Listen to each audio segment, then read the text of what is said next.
12월의 넷째 주 큐티 가이드입니다. 이번 주 함께 은혜 받으실 큐티 본문 말씀은 요한계시록 21장 9절부터 22장 21절 그리고 누가복음 2장 8절부터 14절까지의 말씀입니다. 첫 번째 부분은 요한계시록 21장 9절부터 22장 5절까지 새 창조와 새 예루살렘. 두 번째 부분은 누가복음 2장 8절부터 14절까지 복음의 증인이 된 목자들. 세 번째 부분은 요한계시록 22장 6절부터 22장 21절까지 주 예수여 오시옵소서라는 주제로 말씀을 살펴보겠습니다. 먼저 첫 번째 부분을 함께 보겠습니다. 요한계시록의 결론부에 해당하는 본문 21장 9절 이하는 장차 하늘로부터 내려오는 새 예루살렘의 모습, 그리고 새 창조를 통해 구원이 어떻게 완성되어지는지에 대한 내용입니다.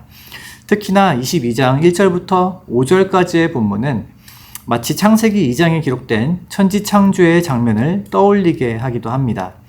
하지만 본문은 새 하늘과 새 땅, 그리고 새 예루살렘이라는 재창조에 대해서 언급하기 때문에 창세기의 처음 창조 기사와는 차이가 있습니다.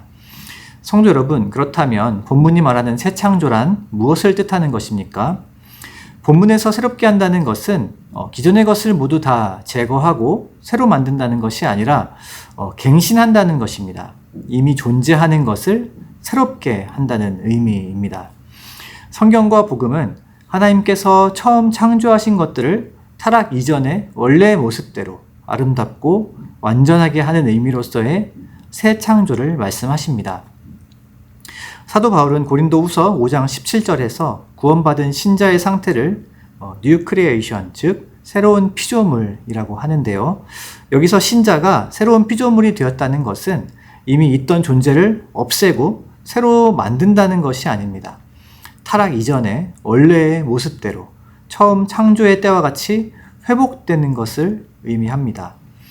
본문에서 거룩한 성 새 예루살렘을 보여주는 천사는 놀랍게도 계시록 16장 17절에서 진노의 7번째 재앙을 수행했던 그 천사입니다.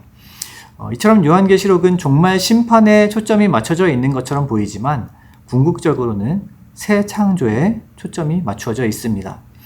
하나님께서 만물을 새롭게 하실 때 교회인 새 예루살렘이 하늘로부터 땅으로 내려옵니다.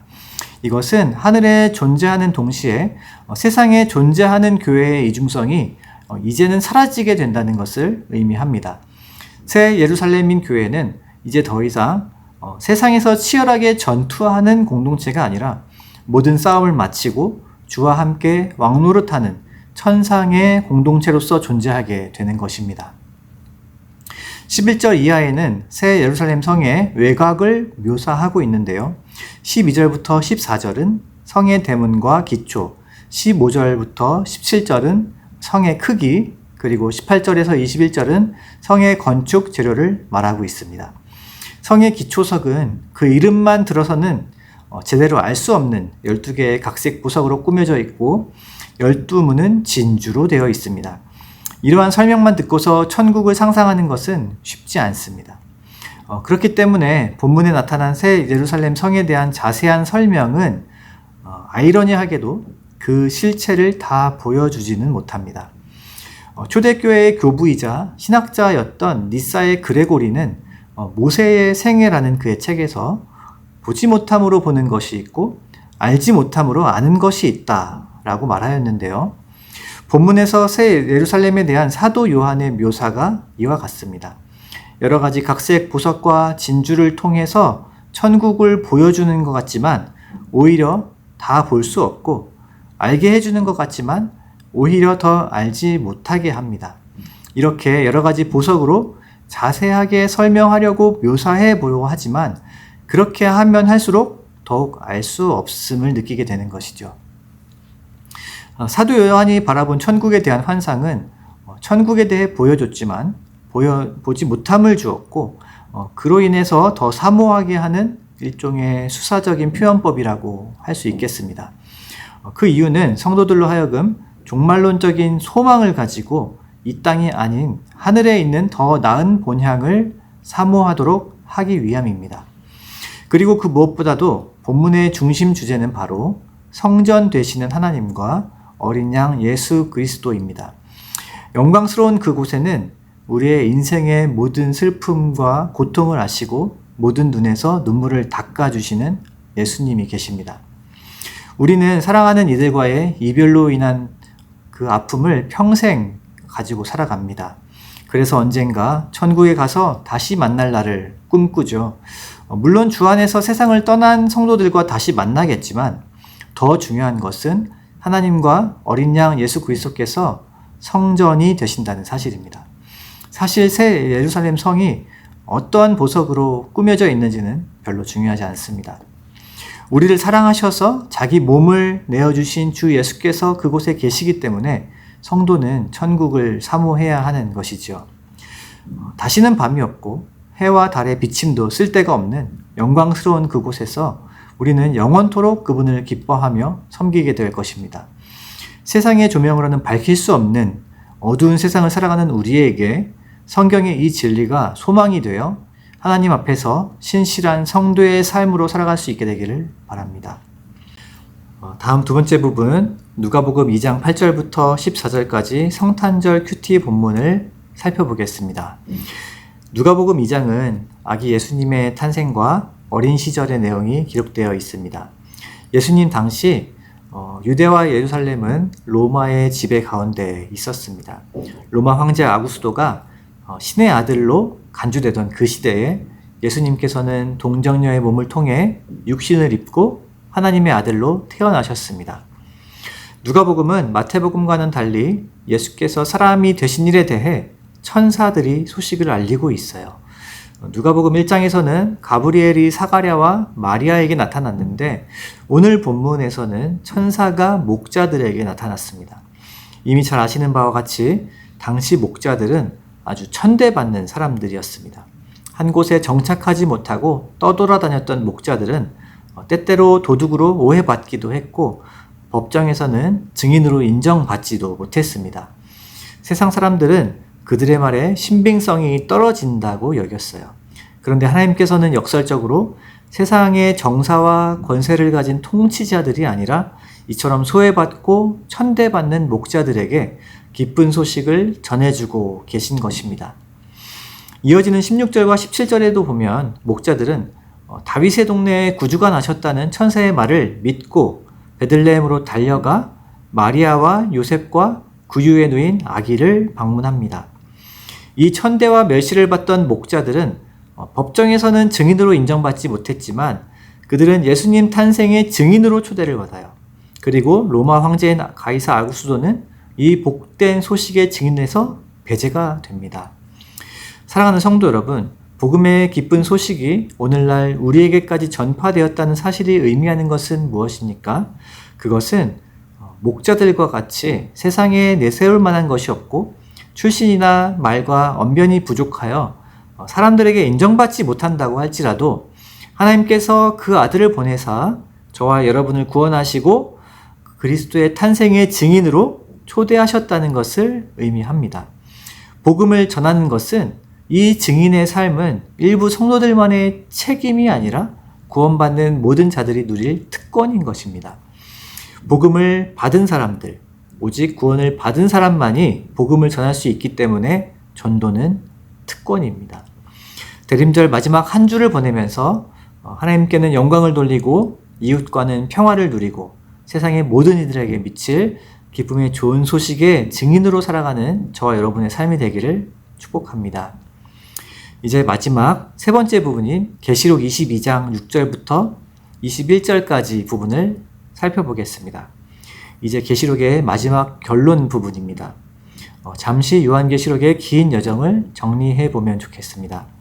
크게 세 부분으로 요약하면 계시록의 서두에서는 소아시아의 7교회를 향한 예수님의 위로와 책망이 있었고 중반부에서는 7인, 7나팔, 7대접의 심판이 있었습니다. 그리고 마지막 부분인 21장과 22장에 이기는 자에게 주어지는 새 하늘과 새 땅, 새 예루살렘에 대한 내용이 기록되어 있습니다. 계시록에 기록된 배경은 기독교가 로마의 지배하에 사회적으로, 종교적으로 박해를 받던 시기였어요. 사회적이고 구조적인 핍박 가운데서 초대교회의 성도들은 이루 말할 수 없는 고난과 박해를 당했습니다. 이 고난에는 양면성이 있는데요. 그것은 성도의 믿음을 정금과 같이 단련하기도 하고 믿음을 잃어버리기도 합니다. 그런데 주변을 돌아보면 고난을 통해 연단받기보다는 믿음이 흔들리고 복음에서 떠난 이들이 더 많아 보이기도 합니다. 그래서 계시록은 이 고난의 때에 장차 다가올 하나님의 영광을 준비하는 시간이라는 것을 말씀하면서 성도들에게 소망을 주고 있는 것이죠. 사도 바울도 로마서 8장 18절에서 현재의 고난은 장차 우리에게 나타날 영광과 좋게 비교할 수 없도다 라고 했는데요. C.S. 루이스는 이 영광에 대해서 하나님의 좋게 보심, 하나님이 받아주심, 하나님이 알아주심, 그리고 만물의 중심으로 환영받고 들어감을 뜻한다고 말하였습니다. 이것이 계시록 22장 12절 말씀과 같이 복음을 믿고 소망 가운데 주님을 기다린 자들에게 주어지는 보상입니다. 이에 본문 말씀은 성도들에게 마지막으로 말씀을 지키고 하나님을 경배하라 이 두 가지를 권면합니다. 첫 번째 권면은 말씀을 지키라입니다. 22장 7절에 보라 내가 속히 오리니 이 두루마리의 말씀을 지키는 자는 복이 있으리라고 하였는데요. 이 말씀을 지키라는 의미는 말씀대로 살라는 것과 말씀에 다른 것을 더하거나 빼지 말라는 두 가지 의미가 있습니다. 말씀을 읽다 보면 나에게 이익이 될 것 같은 말씀을 확대 해석하거나 불편한 말씀을 믿지 않거나 멀리하는 경우가 있는데 어느 것도 더하거나 감하지 말라는 겁니다. 무엇보다도 성경이 기록된 목적을 잊지 말라는 건데요. 사도 요한은 요한 1서 5장 13절에서 내가 하나님의 아들의 이름을 믿는 너희에게 이것을 쓰는 것은 너희로 하여금 너희에게 영생이 있음을 알게 하려 함이라고 서신의 기록 목적을 분명하게 하고 있습니다. 성경의 기록 목적대로 성경이 말씀하시는 대로 믿고 순종하는 저와 여러분 되시기를 바랍니다. 두 번째 권면은 하나님을 경배하라 입니다. 22장 8절에서 요한은 예언의 말씀을 전해주는 천사의 발 앞에 엎드려 경배합니다. 앞선 19장 10절에서도 요한은 천사의 발 앞에 엎드리는데요. 이에 천사가 나는 종이다. 나에게 경배하지 말고 하나님께 경배하라고 두 번이나 반복해서 말을 합니다. 사랑하는 성도 여러분, 우리는 하나님의 말씀을 잘 대언하는 설교자를 좋아합니다. 그러나 이것은 하나님 말씀보다 말씀을 전하는 자를 더 섬기게 되는 결과를 가져올 수도 있습니다.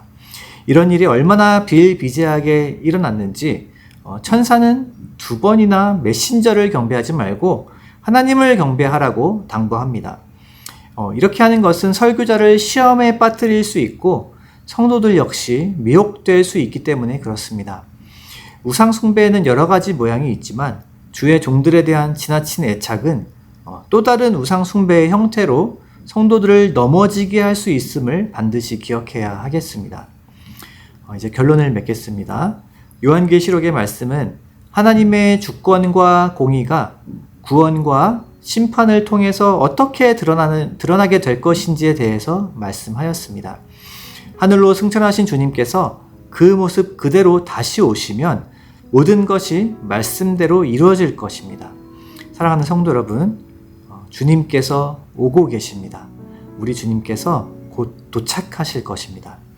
이 믿음을 가지고 그날이 다가오기까지 우리 기쁨이 되는 교회가 성령의 도우심을 의지하며 진리의 말씀 안에서 하나님을 경배하고 시와 찬미의 노래로 서로 화답하며 사랑과 선행으로 서로를 격려하고 모이기에 더욱 힘쓰는 믿음의 공동체로 함께 세워지기를 주님의 이름으로 축복합니다.